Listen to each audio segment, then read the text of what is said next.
Talk to me, folks. What is the most special fabric you've ever sewn with? Perhaps a silk or a cashmere or a discounted dead stock minion print velour? Well, for me, it is undoubtedly this. Or at least it's going to be once I actually sew, which, despite my sitting here at the sewing table again today, is not actually happening just quite yet. It's been a rather busy week, and as you can see, I haven't got around to cutting this out. And of course, it has seemed simply too sublime to tear apart just yet. And I really wouldn't shut up in the last video about just how wonderful this was going to be, so I thought, why don't I just do a little video introducing this handsome individual. So what kind of fabric are we looking at here? This is tweed. Specifically, it's Donegal tweed. Donegal being a county in the northwest of Ireland that is famous for its tweeds, almost as famous or as famous as, say, the Hebrides Islands in Scotland are for theirs. That's where Harris tweed comes from. So it's this really deep, earthy, kind of forest green with actually navy blue herringbone pattern, and then these multicolored stray flecks, if you like, that are quite distinctive of Donegal tweed. So I purchased this life-changing lump of wool from Magee, who are, I guess, probably the largest or most famous mill producing Donegal tweed. Just can't stop stroking it. And yeah, like I said, it's a herringbone weave, which is this sort of alternating twill weave. There's a contrasting thread creating this diagonal according to the twill weave itself, but that is then flipped to create this sort of V or chevron-like pattern. And yeah, as I was saying in the last episode, it is really rather thick, sort of, 20-ish ounces, 650 or so grams per metre or per square metre. Incidentally, not that I want to do Magee's marketing for them necessarily, although I certainly feel rather indebted to them at this particular moment in time, this fabric is part of a range that is named Errigal. Errigal being a rather distinctive mountain in Donegal, the tallest in fact of the county. Rather fitting, I think, for this rugged,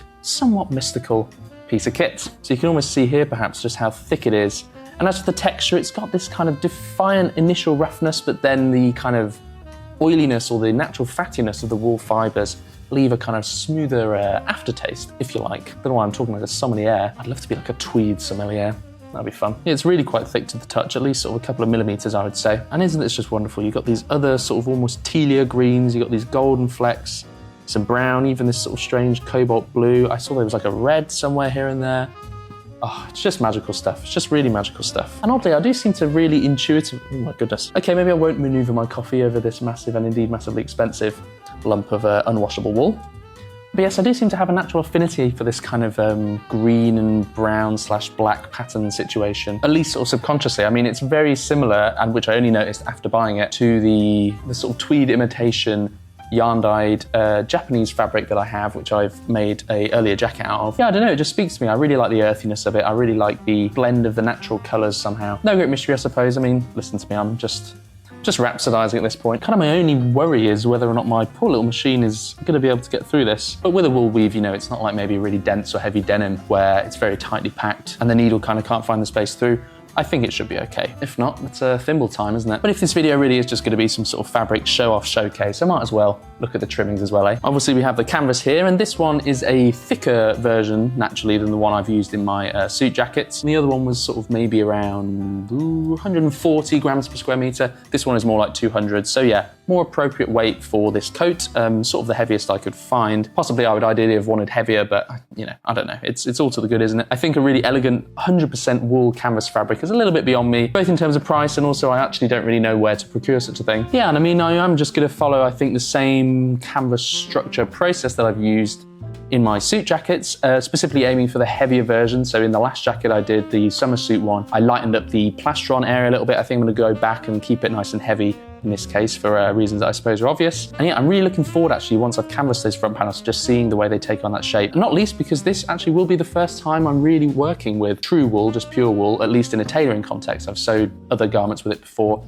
That painter jacket that I made for my then fiance, now wife, being an example. Yeah, I mean, my only worry is perhaps that once it is canvassed with a full plastron, that it ends up being kind of too stiff and I've gone too far. But when it comes to making irresponsible sewing decisions, you can never really go far enough, can you? I'm sorry, you're not quite as pretty as this one. So yeah, like I say, the usual sort of horsehair base plastron. This time maybe with a little strip of collar linen above the shoulder, like I did on my original wedding suit. And as far as the collar itself, obviously I'm still a little way away from really having to worry about that, but I think I might skip the wool melton for the undercollar. It's quite common with tweeds, and I think especially with heavier ones, to actually just use the garment fabric itself for the undercollar, again cut on the bias to allow that same maneuverability that we're going to want to create the 3D structure of the collar. But much more so for a winter coat like this, if you're really trying to keep the wind out or whatever, the likelihood of the collar having to go up, be popped, is far, far greater than with a suit jacket. And so there's no reason necessarily not to maybe want that to be a little bit more presentable. And you know, if I have scraps of this left over for the purpose, why not use it? This beautiful, beautiful fabric. I just need to kind of imagine or just, well,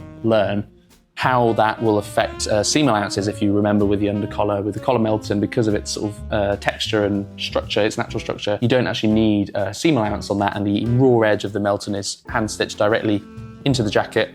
I think that won't be the case with this, so I just need to have a think about that. But like I say, I've got a lot of time to do so. But yeah, I think all that's left really now to do is a sort of Ken Burns style slow motion panning visual tour of this wonderful, wonderful fabric. One more close up. I think we'll do one more close up. I really can't tell you how happy I am with this, folks. I really cannot tell you.